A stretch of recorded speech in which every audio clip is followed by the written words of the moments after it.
and the Breakthrough Award from the Kenneth Raymond Foundation. And we are pleased to have him here with us tonight to talk about combating antibiotic-resistant superbugs. On behalf of the Academy of Science St. Louis and the St. Charles County Middendorf Credle Branch Library, would you please join me in welcoming Dr. Gautam to Dantas.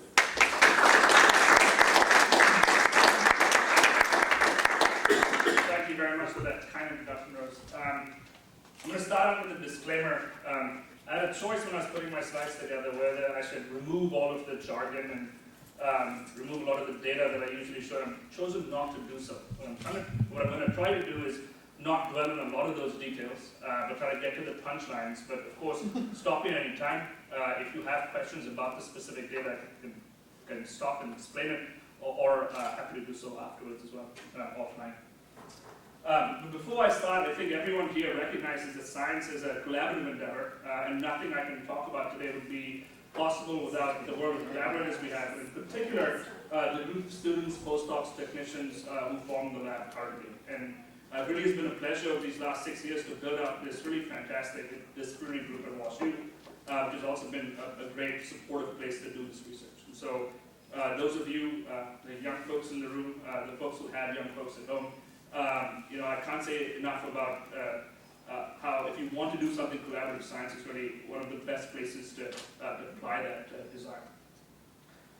So before I get into sort of the meat of this talk, which is about antibiotic resistance, I'm going to tell you what motivates all of these different areas that our lab works on, and that is recognizing that we live on a planet that is dominated by microbes, these little things that we can't see, and yet are found in essentially every surface we've looked at, and remarkably in so many different habitats where we wouldn't expect life to live, at the bottom of the ocean, near extremely hot vents. In fact, it's true to say that we haven't searched on a place on our planet for microbes that we haven't found them. And one corollary to that is the reason these microbes can thrive in virtually any habitat is their ability to do amazing things. They're the best chemists we know in the world, they're the best physicists, the best biologists, because they can just do everything for us. And that really is the inspiration for a lot of our work, to try to understand how microbes in different parts of the planet, in these different habitats, in the body, in the soil, in oceans, how they talk to each other by the language of genes and proteins. Now, one consequence of this is that stuff I won't talk about today, but I feel is a really important consideration is they can teach us how to do new cool things. And so one aspect of my lab tries to harness the potential that microbes have in this new area called synthetic biology to treat microbes sort of as grab bags of functions. Take those functions, move them into new microbes, and have them do new interesting things like help with disease treatments or the conversion of biofuels. And really it's only a tiny minority of bugs, even though they get so much of our attention, that do bad things. Really, it's the minority of microbes on our planet that cause disease, but there's obviously a good reason to focus on them because obviously we don't want to get sick.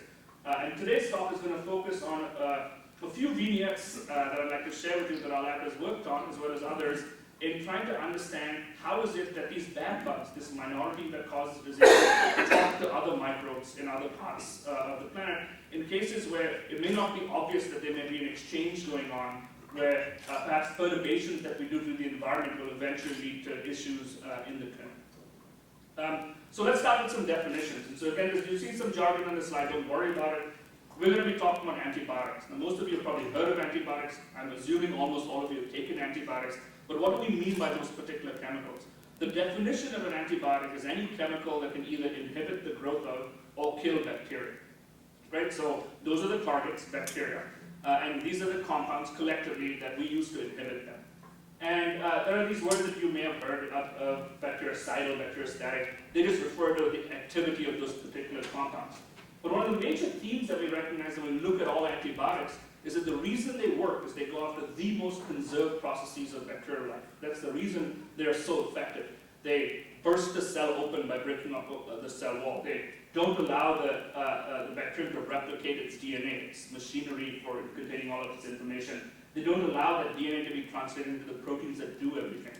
And the reason I mention this is not to give you too much information about the mechanisms of antibiotics, but to share with you what I think is the most central part of understanding antibiotic resistance. And that is, even though we think of these processes as being targeted in pathogens, these bad bacteria, every one of those processes, excuse me, is shared with all of those good bugs, right? So if you have a pathogen that goes into your body, say causes a gastrointestinal disorder, causes strep throat, what you will, you pop an antibiotic and you think that you're targeting that pathogen. And certainly that's the goal. But what's going to happen at the same time is you're going to have a lot of collateral damage potentially when those compounds go in and hit every single other microbe that it comes into contact with. And the reason is this, is because all of these processes are shared. Now the history of antibiotics is one where we had this huge blip of discovery, and then we've had a sort of desert of innovation, right? And so we're all probably familiar with the serendipitous discovery of penicillin. This is Fleming going into his lab, actually going on vacation, leaving some plates out, coming back and seeing zones of clearing and realizing that this penicillium mold was making this interesting compound that was eventually the growth of this massive golden era of antibiotic discovery. So it starts in the 1940s, changes the face of infectious disease treatment. And over these next 20 years, anytime someone decides to look in the soil, they find a new antibiotic. And so we really thought we'd solved the problem at this point. Right? Almost every new search led to a new class of antibiotics. And unfortunately, something happened in the 1960s where the well ran dry. And then since then, there have been very, very, very few compounds that have come through, entirely new classes of compounds to combat infectious diseases. There's been a little bit of an uptick in new innovation in the 2000s, but it's really, really, really slow. So, as it turns out, this history of antibiotic use and antibiotic resistance is intricately linked, right? So I mentioned Alexander Fleming, his discovery of penicillin was the first true natural antibiotic, a compound that was made by a natural bacterium in the soil that we went and then harnessed out, or in this case a mold. Here's Gerard Domak, he's another person, a chemist in this case, who discovered an entirely different class of antibiotics, in this case the sulfonamides. They were entirely synthetic. Both of these gentlemen won Nobel Prizes for their discoveries. And in fact, there are about 6 other people of the history of the Nobel Prizes who've got those prizes for the discovery of antibiotics and how they work. So you can recognize their importance. Even though Fleming discovers this in 1929, it took about a decade or so for Florian Chain to come around, these ingenious chemists, to really get it to the point where this drug could be used for the first treatment of diseases. So that's 1940, 1942. And here's the amazing part. The first clinical reports of resistance to things that looked like these beta-lactam drugs was 1929. And this might seem surprising at this point in the talk, but hopefully at the end of the talk this is going to sound like a very simple point, that resistance predates our human use of antibiotics. And we see this with the sulfonamides, even though they're entirely synthetic in terms of the way we define them, the things that chemists have made in a lab. The first treatment is in the mid-30s. Resistance is reported a mere 4 years later. And I would argue that in every one of these cases, this is a severe underdetermination of resistance to any of these compounds, and I'll show you that too. So here's another way of looking at this particular relationship between the use or production of antibiotics by humans and resistance that we see in the clinic. Across here, in this x-axis where you see time, you see every important class of antibiotics and their sort of class molecules. And when the timeline shades from blue to red is when you see the first reports of clinical resistance. You don't need to worry about any of the details in the slide. All you notice is that in every single case, no matter what type of antibiotic it is, no matter what it actually targets, you see resistance. So in a sense, antibiotic resistance is not a question of if it will occur, it's simply a question of when it will occur to any single class that we've ever discovered. And what does that mean, right? It means that unfortunately, if we don't do something about this problem, we're going to be starting to enter, and some might argue we've already entered, a post-antibiotic era, which is an exceptionally scary thing. Right? These are the primary and only chemotherapeutics to get infectious diseases. It's what turned the tide in the this 1920s to 1930s, and we're seeing ourselves going back into that era. So these are numbers from the Centers for Disease Control. These are numbers from the US, the annual numbers. And these numbers are dwarfed by numbers around the globe. But I'll share the US numbers. So in 1 year, antibiotic-resistant infections lead to over 2 million illnesses and over 20,000 deaths. This costs a ton, right? The estimate is somewhere between $30 and $50 billion of additional healthcare costs to our economy only because of the drug-resistant infections, most of which come from an additional 8 million hospital days that people who have these infections need to use because they're sick and they can't get over what used to be routine infections. And this is, again, the really scary part. The bugs that are getting really, really dangerous for us used to cause routinely treatable infections.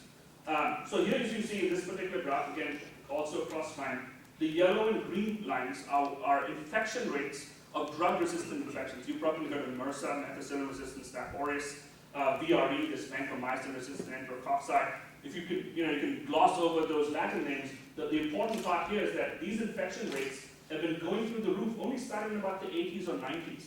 And exactly at the time that we need new drugs to combat them is unfortunately when new drugs coming to market are dwindling, right? So a lot of people refer to this as the perfect storm. Exactly when we need new drugs, we don't have new drugs coming to market. So what do we know about how bacteria become resistant? So again, feel free to ignore the details. The mechanisms, as it turns out, have been described for a really long time. And intuitively, it's the way that any one of us might think about resisting a toxin coming towards us. One is to keep the concentration of that toxin within you really low. So you can do that by not letting the toxin in. We call that a permeability barrier. Or by pumping that particular toxin out actively. You can call that an efflux pump. So that's one class, a common class of antibiotic resistance. The next two classes of resistance that bacteria have are linked. It's a way in which, usually enzymatically, the chemical itself is modified or degraded, so it can't work anymore. Yeah, go ahead. First of all, thank you for your presentation. Sure. It's getting too complicated at this point, but I really appreciate what you're saying. Thank you. I'll try to make it less complicated as we go along. Okay, so to keep a slight level of complication, just so I can get through the slide, one thing the bacteria can do is break open the drug, destroy it. Or the bacteria can change themselves, right? They can change their own targets by mutating.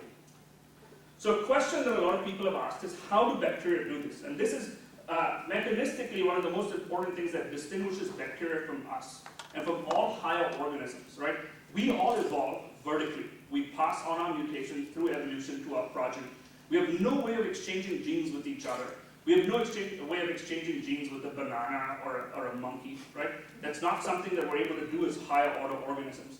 But bacteria are unique. They can do the same thing, this process of Darwinian evolution. You get mutations, you get selection due to antibiotic use. But they can also do this crazy thing called horizontal gene transfer, where a bacterium that is as different from another bacterium as you might be to a plant, in one single step can exchange DNA, and in that DNA exchange step can exchange functions. And this is the underlying basis for why antibiotic resistance has spread so rapidly, because it means that one bacterium anywhere can acquire resistance, it can evolve it in some way, and can come into contact with another bacterium from a completely different habitat and become resistant, right? So this means that, for instance, a bacterium that's lived for millions or billions of years in the soil can come in contact one time with the bacterium that lives in the human body, and if it goes through this process of horizontal gene exchange, the process of swapping genes between bacteria, now that other bacterium can become resistant. So that's perhaps the most important thing to take away in terms of the risk factors involved with resistance. The likelihood of bugs exchanging genes is high. Okay. Here's a quote that sort of contextualizes why is this still a problem, right? I've told you all of this stuff. Almost everything I've told you, we've known for decades, right? And so this is a quote from Tom Frieden, the current director of the CDC. And he acknowledges, he's the guy who's our primary defense in terms of regulation and surveillance against infectious disease, and he's already recognizing that there are serious gaps in our awareness of how resistance evolves and disseminates around the world, right? And he recognizes that we're all connected, so that resistance evolving in one country has a direct impact in another country because of global exchange. But also embedded within this "we're all connected" quote is the idea that all microbes are connected, right? So resistance that might evolve in a fish pond can eventually get into you. Antibiotic resistance that might evolve in a animal feeding operation may eventually get into humans and in the clinic. And he emphasizes that the importance of tracking and preventing resistant infections as a high national priority. And fortunately, this has finally got around to sort of both sides of the political aisle, where there's now a fair amount of movement to try to consider antibiotic resistance as a national priority and to reserve funding for this particular problem. Can I So- ask a question? Yeah, sure. Or will you take questions? Of course, please, Okay. yeah. I also say I don't need to get through all my slides, right? This is Oh, supposed to okay. be a conversation, so I'm happy I can stop here. So, when you use the word bacterium, are you specifically about the bad microbes, or is that useful? No, Are so you that's, saying that for good microbes? yeah, that's a great question. No, when I use the word bacterium, I'm referring to that entire kingdom of life. Okay, so the horizontal, whatever you call that. Gene transfer, yeah. Right, is also true for good microbes. Absolutely, yep. So is there some reason to hope that that may be the future, that the good microbes can transfer genetically the powerful information to the bad, or? So unfortunately, good and bad end up being through the lens of the human, right? And so if we were to think what might be a good property that a bug might have that might be passed on to a bad bug, certainly you can think of properties like helping cure digestive disorders, or having more diversity of functions to extract more energy from a particular nutrient. Unfortunately, we don't have any explicit way currently of controlling that, right? All of these processes that I described to you happen naturally at some rate, some frequency. Good bugs, bad bugs, they don't actually know each other in terms of being good or bad. Right? They're there existing in terms of their replication and doing their own fun things in the environment, and they're exchanging DNA. Their expression of being good or bad really is within the context of the host, which in this case is us, right? So one answer to your question, though, in terms of, and this arcs to some of the synthetic biology work that our lab does, is we do try to think of learning from both the good and bad bugs to try to engineer new bugs that can eventually, when I'm using the bugs, I mean bacteria here, to do good things. And so our probiotics research angle, for instance, recognizes that we can consider bacteria for all of their good properties, collect many of these good properties in terms of their genes, and collect them in a particularly benign organism. And that benign bacterium now, which has been enriched for all of these good things, might be able to be introduced artificially into the body to outcompete a pathogen, a bad bug. So that is certainly an opportunity. I'm not entirely sure whether we could rely on the natural processes of good bacteria outcompeting bad bacteria, because again, it's context dependent. And is there any room for a certain amount of awareness with all these microbes? It's kind of, when you started talking about how microbes are, did you use the word aware of each other? Is that what you said? I'm not sure if I said it, but I do think there is evidence that microbes can sense each other, right? So they exist in communities. Almost anywhere we look, we never find low diversity communities. We find lots and lots of different types of microbes. They're living with each other, they're battling it out. There's all sorts of communications. All of those communications tend to involve chemicals in terms of bacteria talking to each other. And there's a whole body of literature that actually considers antibiotics naturally not serving these killing functions. That maybe antibiotics that are produced by some bacteria are produced at a low enough concentration that they're not being used to kill their neighbors in the environment, but instead to signal, right? And some of that comes from this, again, recognition of what these chemicals do. The chemicals go and they interact with very key processes in bacterial life, which might be the definition of a good signal, right? If I want to tell someone, hey, I'm here, it'd be good to nudge its cell wall or its cell membrane, and then that bacteria says, yes, I can sense you. So this gets a lot into the ecology of what antibiotics are, and if I get to that section of the talk, it might explain why we believe that almost all resistance as we know it originally evolved in the soil, right, in soil bacteria. And it really comes down to the fact that almost all antibiotics that we know, almost all of these chemicals that we use in the clinic were originally discovered as compounds that soil bacteria were making, good bacteria were making. And so it makes sense that they've had this property for many, many millions to billions of years in the soil. They themselves can't kill themselves, right? If they made these compounds that are toxic and they didn't have ways to resist it, they would commit suicide. So that's kind of the theory behind how resistance evolved in the soil, that these production organisms at the same time protected themselves and then eventually passed those genes on to the bad bacteria. Okay, so what's the problem? Why is it that Tom Frieden claims that we have this knowledge gap? And a lot of it comes from how we traditionally look at bacteria in microbiology. So you've probably heard about the idea of culture, this idea that you can take a petri dish and look at bacteria growing as colonies on this petri dish. Now that's a really, really nice way of getting a nice, clean culture of bacteria to study one particular bacterium. In fact, that's how we can rely on, when we do get sick and we go to the hospital, you can allow a clinician to say, you know what, from this whole large diversity of bacteria, I'm going to try to find the bad guy. And the way I'm going to do it is I'm going to try to domesticate it. I'm going to take it out of its wild environment, which is the human body, and try to find a system where it can live on its own, and then I can study it. I can study its genes, I can study what it does. And that turns out to be a great thing to look at the absolute minority of bacteria. So as it turns out, this culturing process, this process in which microbiology is built on, turns out to look at maybe 0.1 or 1% of all bacteria that are known on our planet. Another way of putting it is, if you use culture, if you use these methods of domesticating microbes, bacteria, and learning about them in your lab, you're going to miss almost all of the good stuff out in the environment, right? You're not going to be able to bring most of those bugs and domesticate them because they don't really like being domesticated. They don't like using the processes that we've used molecular culture pathogens to understand them. And the issue with this is that even though we've got now many methods to describe bacteria in terms of limiting their culture, this culture bias, which has underestimated most bacteria in almost any environment we've looked at, has directly mapped over into antibiotic resistance. So that's sort of intuitive. If you haven't captured and described most bacteria, you haven't captured and described almost everything that they do, including the antibiotic resistance genes. And the evidence for this has been described by lots of different people, but these are a couple of pie charts of data from our lab, where we show that resistance genes that come from methods that use culture are largely ones that have been described before. And resistance genes that don't use culture, when you look at only the DNA and the microbes without culturing them, tend to be entirely novel. And so this is really the reason why we've developed these types of methods is we've begun to discover that there's this vast array of resistance genes in all sorts of different habitats and human fecal samples and soil that have not been assessed using these culture-based methods. Yep. Okay.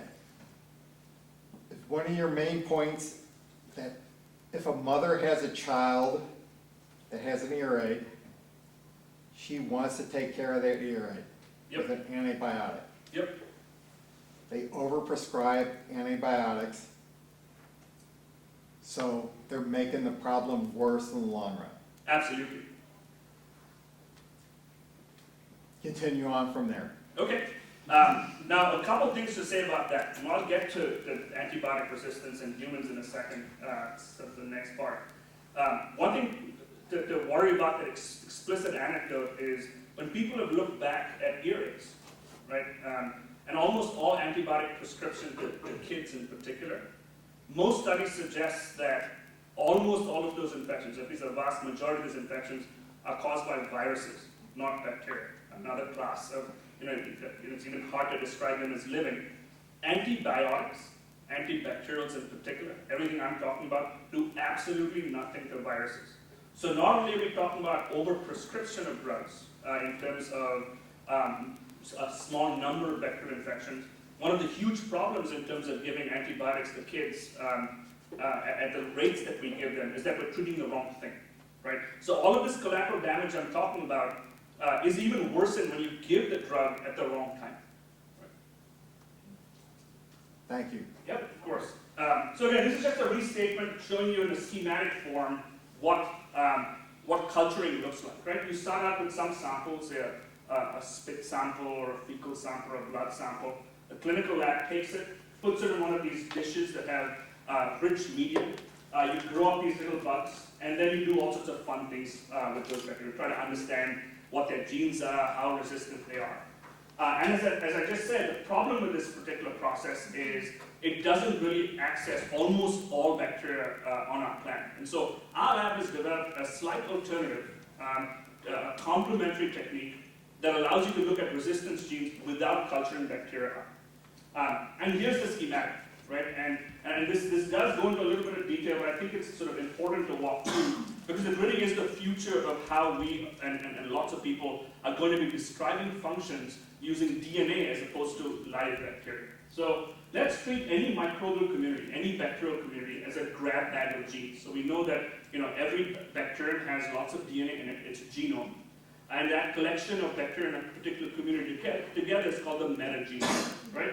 So you take all of these particular DNA chunks, and don't worry about growing those bacteria up, and you can do this by going to a soil sample or a fecal sample or a group of any bacteria, and you break those pieces of DNA up into their gene fragments, right? So a gene is a unit of DNA that creates proteins.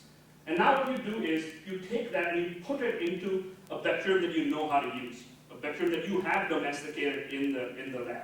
And so now what you've done is you're taking these random pieces of genetic material and you make them, you force them to do something in a new bug, in a new bacterium. And so this particular community of bugs now, each of them contains a random chunk of DNA that we don't know a priori what it does. And now what you can do with this entire library of random chunks of DNA is do that same culturing experiment that we know how to do really, really well. You take this community of bugs and you throw them on these plates, and each of these plates contains antibiotics at some important concentration, at a concentration that we define as being clinically relevant. And so now here's the trick. If these concentrations of drugs were to kill all of these bugs that we knew up front, right, before they got those unique pieces of DNA, the only things that will survive here are those that have picked up a resistance gene. So in this particular assay, the assay is called functional metagenomics, so it doesn't matter what the name is. The important part of this assay is it allows you to define from this large collection of all DNA which genes are antibiotic resistance genes. What's neat about this is that you need to make no reference to any a priori knowledge about those resistance genes up front.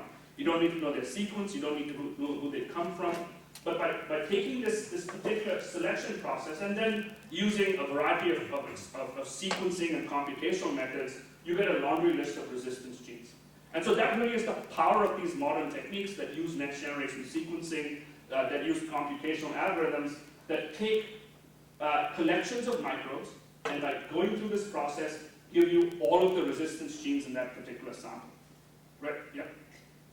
I apologize if this might be too technical. So where exactly are you cutting the fragments at? And is there anything besides, I mean, your representatives, it says E. coli. Are you putting in other vectors besides E. coli as well? Sure, okay. Yeah, I'm happy to get into any level of detail that you'd like. So let me restate what I just said with a little bit more detail then. We take these metagenomes, we cut them into about 2 to 5 kilobase fragments, so about 1 to 3 genes. We pop them into a plasmid system that has controlled expression. So we're driving the expression of these random fragments. And then we pop them into E. coli. So that's absolutely right. So this happens to be an E. coli that's susceptible to every one of the concentrations of the antibiotics we'd use. And so anything that comes through now is an E. coli recombinant that will express resistance against those antibiotics. What are you using to cut the genome? We're just shearing it mechanically. Oh, okay. So you're not even cutting it with the like. No, the reason, so again, the technical detail for that is you cut with restriction enzyme, you're going to have a bias in terms of what DNA you cut. So just by literally taking the DNA and hitting it by ultrasonication, right, by high intensity sound waves, you break them up, you polish the ends by using an exonuclease to make them blunt, and then you blunt clone them in. Okay. Yeah, and so then once you have that, you can then sequence this out, assemble it, and then you have your list of resistance genes. But again, for those of you who didn't care about the jargon, what's the punchline here?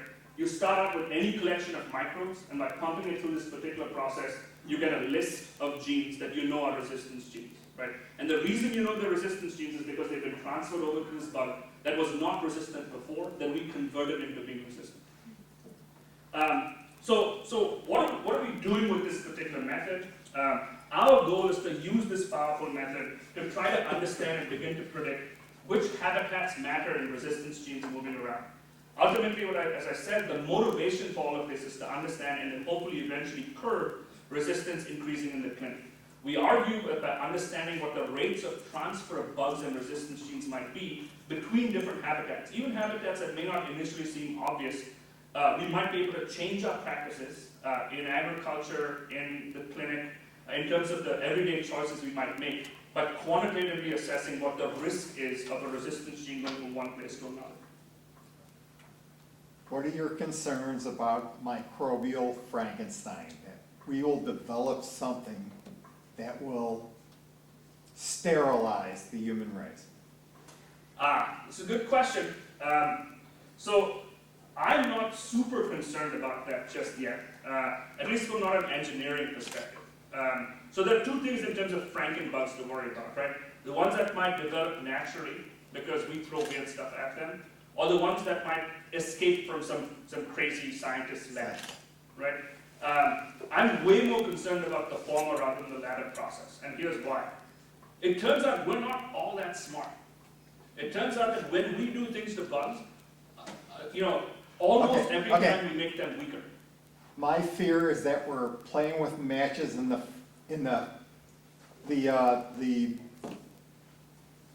Frankenstein cage. You know, we don't know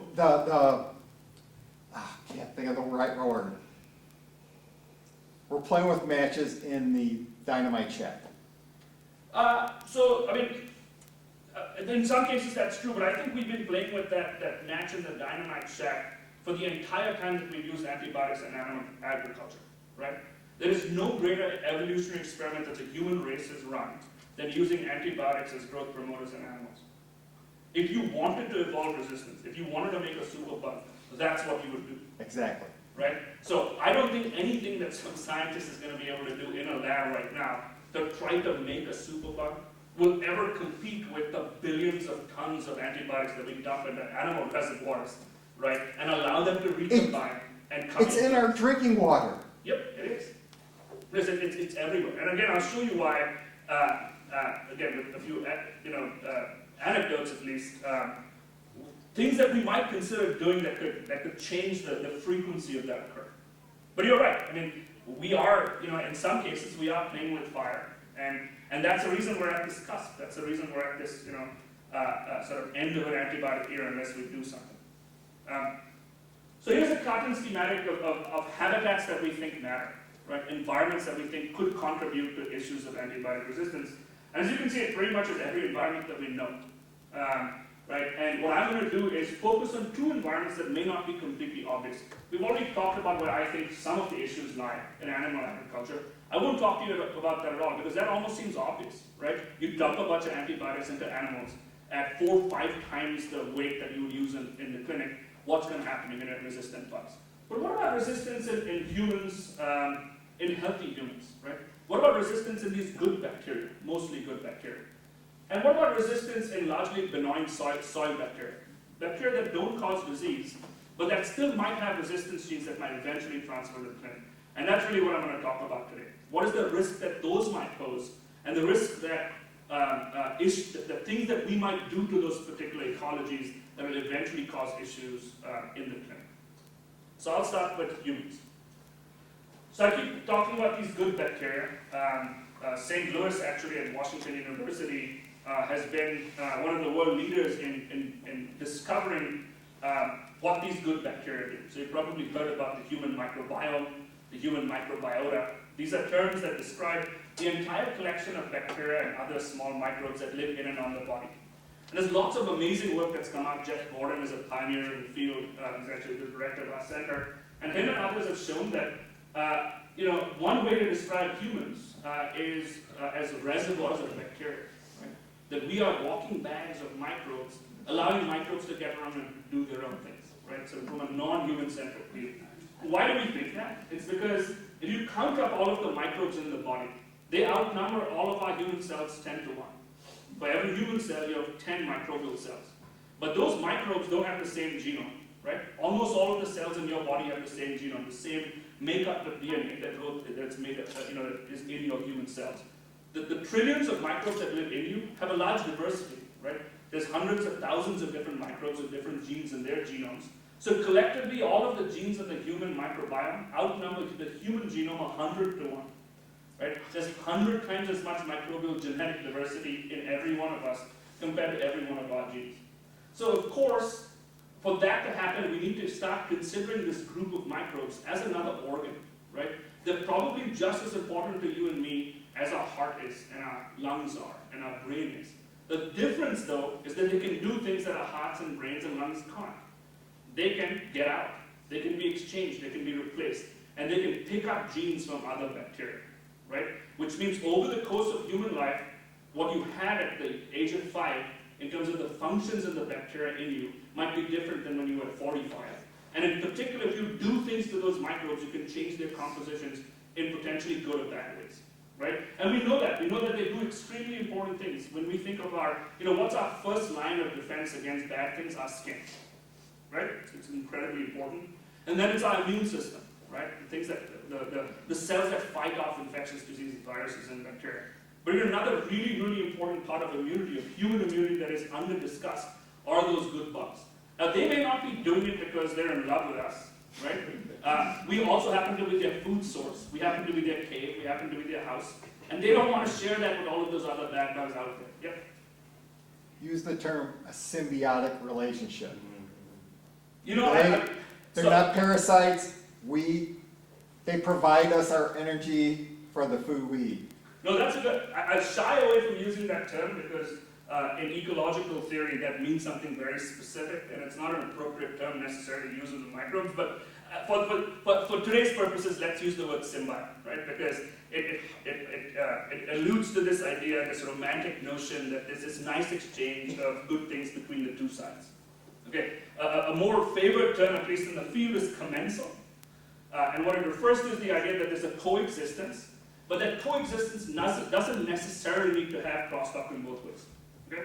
Because there might be some bugs living in us, not doing anything for us, or us not doing anything for them. They just happen to be coexisting. Right? But we know that one of the consequences of that coexistence is that they keep the bad bugs out. Right? And then, what do we do to them? We keep running these experiments on them. Every burger you eat, every pill you pop, every time you drink water or don't drink water, you are running an experiment on the microbes that live on your body, or in your body, right? Every time you wash your hands, or use Purell, or don't shower, right? You're changing the diversity of the microbes in and on you. And so it's that particular concept, this fact that we are continuously, all the way through our lives, running this experiment on our own bodies and on the bodies of our friends and neighbors, comes down to this concept of why these microbes might now be relevant in the discussion of antibiotic resistance. So now this is the sort of scientific framing of what I'm going to be talking about in terms of a goal, a hypothesis, and experiments.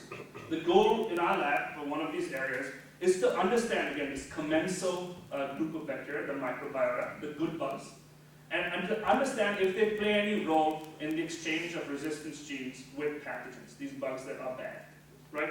So why do we think that? Our hypothesis is that we've lived in an antibiotic era. I doubt there's any one of you in this room, or any one of us, who hasn't had some access to an antibiotic at some point in our lives, right? Even if you think you've never had a therapeutic antibiotic, you've probably had antibiotics, a little bit of it, through the milk that you drank, or the meat that you ate, right? Or passed on by your mothers and fathers when they had antibiotics. Yep. Is it safer to eat vegetarian then? That's a great question, and unfortunately the answer is not necessarily true. So there have been a lot of studies looking at where you might find the most antibiotic-resistant bacteria associated with food. Yep. Repeat the question, please. Sure. The question was, would it be safer to eat vegetarian food instead of a non-vegetarian diet?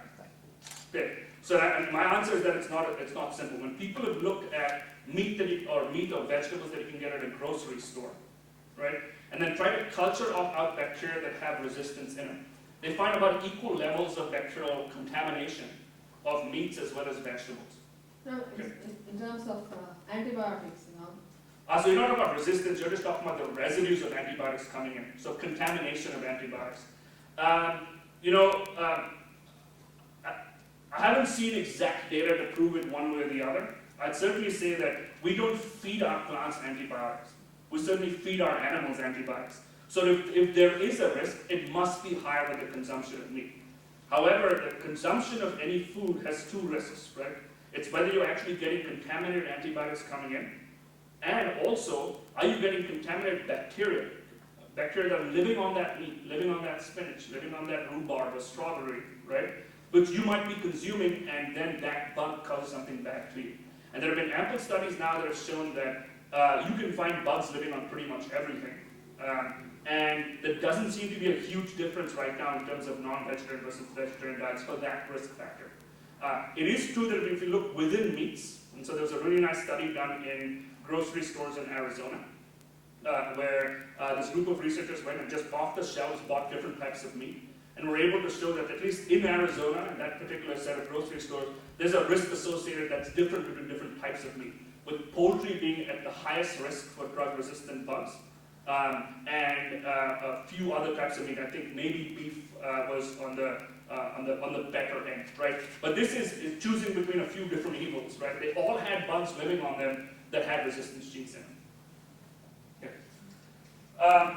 So back to why we care. So we know that we run this experiment of taking these good bugs and dumping antibiotics on them. And so when you go back to this idea of horizontal gene transfer, genes exchanging between good and bad bugs, if a bug comes into your body that's a bad bug, a bad bacterium, just by the numbers game, there are 10 times as many microbes as there are human cells. That cell, that pathogen cell, that bad bacterium, has a much greater chance of coming into contact with one of your good bacteria. And if you enrich those good bacteria for resistance genes, because they've had to survive all of those antibiotic assaults, there's now an opportunity for exchange. An opportunity for that pathogen to tap into the good bacteria and grab resistance genes out of it. Right? So that's our general hypothesis. We want to know how risky that is. And our goal then is to apply all of these different types of methods, these culture-independent methods, which look at all bacteria at the same time, and catalog the resistance genes over time and find out how big the problem is. Okay? So the very first experiment of this type that we ran was with two adults, two healthy American adults who had no antibiotic therapy recently. So that was an important distinction because we wanted to say, what do the bugs in their guts look like on their fecal samples from a historical perspective? Let's assume they've had antibiotics at some point, but they've not had antibiotics very recently. Is there a reservoir of resistance genes in their good bacteria, in their gut bacteria? And what might that look like? Now, we knew that we had to compare our data against what people had done before, because most people culture bacteria up, right? They domesticate bacteria and ask the questions, what do they have? So we did that. We did that first thing. We did a rather smelly experiment, as you might imagine, because they're trying to grow up fecal bacteria, and they're the ones that give that particular odor to our fecal samples. But after doing this smelly experiment, luckily in a different room than we worked in, we went and did this phenotyping experiment. So what does that mean? We take the bacteria, we grow them up, we take about 600 of them between these two individuals, we dump them in one of these artificial media that have antibiotics in them, and see do they grow. If they grow, we say they're resistant. If they don't grow, we say they're susceptible. And here's a bar chart, right, which says for every one of these important antibiotics that we use in the clinic, what percentage of the isolates that we grew up were resistant. And as you can see, orange is individual 1, blue is individual 2, and you see lots of resistance, right? So again, I'm reminded, what are we looking at here? We're looking at bacteria from healthy humans that have not had any antibiotics recently, at least for a year, and yet when we culture bacteria out of their fecal samples, lots of those bacteria are multi-drug resistant, as resistant as you might find in a clinical pathogen. But as I said, we care about the genes, and so then we use this particular assay. And again, don't worry about the details of the assay, you remember what the output of the assay is. In go the bacterial genes, and out come only those genes that are resistance genes. And we did that in two different ways, because we want to do a comparison. We took all of the bacteria that we'd grown up, so these are the cultured set, the minority, and pumped them through the same pipeline to say what genes do they have that gave them those resistance properties. And then we went back to those same fecal samples and just extracted DNA. So now you're looking at the uncultured majority and put them through the same pipeline. Right? So what are you trying to compare now? Cultured resistance genes and uncultured resistance genes. And see, is there a difference? Have we been undersampling this issue so far? So here's an example of what we found when we looked at just the 100 or so antibiotic resistance genes. Like I just keep a note of that number, 100 antibiotic resistance genes, different ones from two individuals from their cultured isolates, right? And we find a really, really interesting signature. We find that every one of those genes, or almost all of those genes, has been reported before. What does that mean? These are things that we know about. So why do we know about them? What bacteria do we study most? We study pathogens. And in fact, when we look at every one of those resistance genes and we compare them to databases that other people have collected, largely clinicians, we find that most of the resistance genes that came from these good bacteria from healthy individuals had identical copies of them had been found in pathogens in the past. So providing genetic evidence now that the human microbiome, this group of good bugs, have had enough selection for antibiotic resistance that they have exactly the same resistance genes as pathogens do. And here are just a couple examples of alignments, right? This is where you take all of the DNA from a particular pathogen and line it up next to the DNA that came from one of these selections, and you find these extremely important antibiotic resistance genes from something like something that causes meningitis, Klebsiella, one of these really, really bad hospital-acquired pathogens. Resistance genes that those bad bugs had were exactly the same as these people had in their guts. But when we look at the genes that came from this uncultured minority, same samples, using the same method, and now we look at the resistance genes that came through, they appear to be mostly normal, or novel, I should say. Not normal, and not normal at all. And the reason we say we're novel is we look at the DNA sequence that came off one of our sequencers, and we compare them to every gene that's ever been deposited in a database on this planet, and we say, have we ever seen this gene before? And the closest identity we see on average is 50%. And that tells us that even though these bacteria that are in these bodies that have resistance properties, they have not been seen before because we haven't looked at them. There's an undersampling problem because we've tried to domesticate the microbes and have missed the majority. Right? We've been myopically looking at these bugs that we think we can grow up, and we forget about the ones that don't grow up, even though they represent 99% of what's in the gut. Okay. And so here's just lining it up, and you can see, even though these came from the same guts, you see these very, very different properties. And our conclusion from this study from 5 or 6 years ago is that previous undersampling, because of these culture-based methods, had blinded us to the resistance problem that the gut microbiota might represent. Okay? I won't go through the stats. Okay, so when I started my lab with that particular piece of data, we thought, well, if we really wanted to understand where this resistance problem comes from, in terms of these good bugs having genes that we might care about, we need to look at kids. So why look at kids? It's because there's been a gathering evidence from a whole bunch of studies that all of the action in terms of the diversity and types of microbes that we have in us is established during the first 3 years of life. So almost all of us are born sterile, right? And whether, independent of the mode of delivery, right, whether you're C-section or natural birth, very, very quickly you're massively inoculated with microbes, either from your mom or your dad, your primary caregiver, or your environment, right? So you're this blank petri dish as a little kid, and you're getting inoculated, right? And those inoculations continue to occur, and your immune system is rapidly evolving at the same time to try to catch up to make sure you don't get sick. And then eventually there's sort of happy balance that sets up, homeostasis, right? That the bugs and the human body talk, and they establish a community together. And then it seems once you get to about 3 years of life, you sort of achieve sort of quasi-stability, right? There's lots of things going up and down in those first 3 years, and then what you have for the rest of your life is probably very similar to what you had in early childhood. Okay. So that's been established using lots of studies. Jeff Gordon's lab, again, at Washington University, has published some really, really nice work where you look at American kids or kids from Malawi or kids from Venezuela. They all follow this trend. They jump around in terms of what they look like in the first few years of life. And then by age 3, they have very, very similar architectures to what they have in later life. And then I already mentioned this point. This is exactly the time, unfortunately, we run the antibiotic experiment in the human population. If you look at US numbers at least, if you look at the 5-year agement, at any 5-year agement in our population, and look at when do we give the most antibiotics, we give it between the ages of 0 and 5. Even if you compare to the extremely old population, right, people who are at risk for infectious diseases, we still give them less antibiotics than we give our kids. At exactly, I would argue, the wrong time, right? And again, as I said earlier, we're giving it to them oftentimes for unwarranted purposes, right? We're giving them when their risk is almost entirely expected to be viral. We dump these antibiotics. Just a quick question: is that a relatively recent trend, time-wise, or has that pretty much been going? Yeah, in terms of the high antibiotic use in kids, is that pretty recent, or has that pretty much been going on since antibiotics were discovered? So it's been going on for quite a while, but unfortunately it's been on the rise, right? And so pretty soon after antibiotics were discovered and used, they were initially, people tried to use them judiciously. But it was also, a lot of this comes from this feeling that came out of the 40s to the 60s. When we thought as a population we wouldn't run out of these drugs, right? Every time we looked, we found something new Every time a bug became resistant, we found another way to kill it, right? And we kept throwing more and more drugs. And for a while that worked, right? When just a single drug didn't work, we're like, well, throw 2 at it, or 3 at it, or 4 at it. And after a while, you stop running out of those combinations and options. And so the answer is both, right? It's been happening for quite a while, but it continues to be on the rise in pediatric populations. Now, part of that, and I won't talk about this data here, part of that is linked to the fact that we see a continuing increase in the number of preterm kids that are born across the world.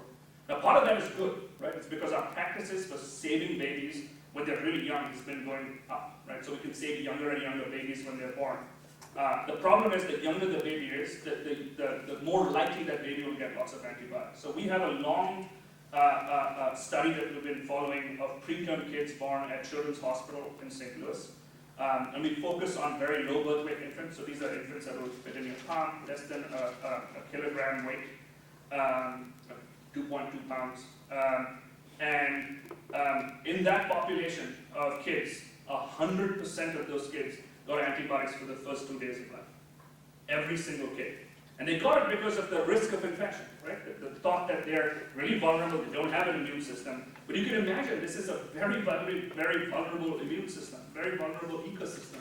And we're dumping antibiotics into it. So what's the collateral damage? Okay. And then, what we would really like to do, and I'm not going to walk through every study we've done on this, we'd like to now look at obvious and non-obvious features in these different kids that can help us predict what type of resistance genes emerge during these first few years of life. Does it matter whether you get amoxicillin at 3 months of age or 6 months of age? Does it matter whether it happens before you switch from breastfeeding over to solid food? Does it matter whether at the same time you take that you happen to take a probiotic? Does it matter if you're formula fed or breastfed, right? Does it matter what your mode of delivery was? All of these interesting questions we can now look at because we've got these techniques that allow us to catalog resistance genes, catalog all of the bacteria in there, and compare over time. So a lot of statistics that goes into this, and it's all powered by the idea that we can compare kids to themselves over time and kids to each other. Yeah. Okay, so what's your opinion of probiotics and prebiotics? So I'll give you, I have 2 opinions on it. I think right now a lot of the probiotics that you could buy are not necessarily proven to do anything for you. I think there is something that they are proven to do, and they're proven to decrease your bank account or whatever amount you're willing to buy that probiotic. And that's about the most guaranteed amount of information you can get from a probiotic. That's not to say there isn't a lot of hope for what they might be able to do. What's your opinion? My opinion is that eventually we will make very, very good probiotics once we understand how they work. And we're in the business of trying to, well, not in the business, we're not going to make any money off of it. We're trying to, in our laboratory, use our understanding of what good bugs do and what good bugs go up and what good bugs go down in different disease states to identify features of what we call good and try to engineer new probiotics, right? Prebiotics are the same thing. For those of you who haven't heard of this, right? A prebiotic is just a chemical that might do something good for your health through the action of a bacterium, right? So the idea is it enriches for a good state of particular microbes. And then this new term called a symbiotic, where you take a chemical and a probiotic and put it together, and together they have some synergistic activity. So I think there's a great future for probiotics. I don't think that current probiotics have been proven to do much. Okay, thank you very much. Sure. Okay, I've never been able to find out who decided to let their kid do that. It nicely illustrates how we interact with our environment and settings. Okay, so busy plot up here. So what is it? So Emma Moore in my lab is an instructor in neonatology. She works in our NICU. And she ran one of these first experiments that was a scale-up of the experiment I showed you before. Right? I showed you those 2 individuals, those 2 healthy adults. And I told you about the resistance genes that came from their guts. So Emma wanted to ask the question, what if we look at kids? We'll try the same method. We want to catalog the resistance genes. And we'd like to know whether resistance genes are different when kids are very young versus kids are very old. Can we even use these methods to start cataloging their resistance genes? So she collected fecal samples from 20 kids from an outpatient clinic in Seattle. These were healthy kids again, the kids that had not had antibiotics for at least the 3 months before. She made those libraries that are described. She took their fecal samples and put them through that pipeline. and ask whether those particular libraries gave you resistance genes. And so across this y-axis here are all of the antibiotics that MA used. They're all of the antibiotics you would use in the clinic. And here are the libraries made on all the kids ordered by age. You notice there are pretty young kids there, right? Lots of kids under the age of 1. And then more sparse sampling as you go up to almost a 19-year-old, right? Now the first thing you can see from this particular heat map, let's call it a heat map because the colors represent the difference in whether you find a resistance gene or not. Don't worry about any of the shading. Just look at the fact that there are white squares in some places and color squares in other places. And the way you interpret this is you take a particular kid and you say kid number 6, does it have resistance to this particular antibiotic? Well, it's colored, so yes. That's all you have to care about. And from this plot, what you can tell qualitatively at least is there's resistance everywhere, right? Every one of these kids in their fecal samples, independent of age, have lots of resistance genes. And there are very, very few places where you see a white bar go all the way across. Only, for instance, 1 or 2 antibiotics where we don't find resistance. So it's unique not to find resistance against these antibiotics. Okay? Again, qualitatively, even though we're not doing any statistics here, you can see there doesn't really seem to be a difference in terms of the patterns of colors on this side versus the patterns of colors on that side, right? About the same amount of color. And the way to interpret that, again, qualitatively, is to say these very young kids, the kids that are between 0 and 3 months of age, have about as many antibiotic resistance genes in their gut microbiota as a 19-year-old. Okay? Now, I won't walk through some of these details. I'll just say that one of the things that our lab has done is improve the cost of doing these experiments. Here's the old way. If we were to process that particular experiment, it would have cost us over $100,000 for what we would have thought as a pilot experiment just for the sequencing. We've now taken this particular method that I showed you before and improved it. Though you can read about it, I'm happy to tell you how it works. Really what it is you take the method and you marry it to this idea of next generation sequencing. The ability to sequence more DNA for less money, right? And by doing that, we're able to take this particular method and decrease its cost by 100-fold. So by decreasing it 100-fold, you can do 100 times as many experiments. Okay, so we applied that. Again, now this is a busy bar chart. Don't worry about all of it. I'm going to highlight one particular example that I feel illustrates a really important point, right? So what these bar charts tell you are, here's the percentage of those 20 kids that happen to have a resistance gene against a particular antibiotic. I'll ask you to focus on this first part, an antibiotic called tetracycline, which many of you may have heard of. It's a really old antibiotic. It's one of the most widely used antibiotics. It's used in the clinic, it's used in agriculture, it's used in aquaculture, it's naturally produced. And tigecycline. Tigecycline is one of these new antibiotics in the same class of tetracycline, but that some fancy chemists came up by changing tetracycline around. Cost a lot of money. And you can see, kind of nicely, this is the kind of good news part of the story, at least it initially seems like good news. All of the kids have tetracycline resistance, independent of what the age is, and only about 20% of the kids have resistance to tigecycline. Great, right? But here's the problem. Tigecycline is a drug that was approved in the United States, these are all US kids, in 2005. These kids' fecal samples were collected in 2003. Okay? So think about what that means. These kids, in their guts, have resistance to a drug that they had never seen before. And that, if there's nothing else you remember from our discussion here, is the most important point. Antibiotic resistance is a natural feature of bacteria. It's been around for eons. All we do as humans is give them opportunities to enrich, which means that the problem is actually worse than we thought. They don't have to evolve these resistance from scratch. They have these resistance genes. We're still trying to understand why they have it, right? But they have them when they don't necessarily need them. And when we think we're smart and come up with these new types of drugs, they're just poised to start enriching those resistance genes, right? And we really would like to understand how that occurs, and might we even use some of this information to design the next generation of drugs. Can we use information about resistance genes that exist in natural communities to stack rank drugs before they get to market and say, here's the risk of getting resistance? Yep. Before you finish, what are the top 3 things you want us to take away from your presentation? Sure, I'll tell you now, so then if you need to leave early, you can do that. I just want to make sure you get to it. No. So, number 1, antibiotic resistance is ancient. Right? Antibiotic resistance is ancient. Right? Antibiotic resistance is what I just sort of went through earlier. As a feature, antibiotic resistance in bacteria came on the scene before we ever came on the scene. And the reason that is important is, again, so what I walked through, that when we use antibiotics, we select from an existing pool of resistance genes, which means the risk of increasing resistance is much higher than you might normally think of a new compound coming in and that you have to now figure out what to do. You're always selecting from an existing pool of resistance. That's point number one. The other thing that I think we've learned sometimes the hard way through human practices is that ecologies are connected, right? Habitats, no matter where they are on the planet, talk to each other by the language of microbes, which means if you do something in one particular habitat, it is eventually going to have a consequence somewhere else, right? If you dump a certain amount of chemicals in one particular place, it's going to end up impacting you in a different place. And I may not get to this case, but I'll tell you, one of the things that we learned was when we compared soils that have been treated with nitrogen fertilizer, we found that the treatment of various soils with high nitrogen fertilizer changed the type of resistance genes that were in those soils in a very significant way. Now, we don't know whether it enriched or changed good resistance genes versus bad resistance genes. We still need to figure that out.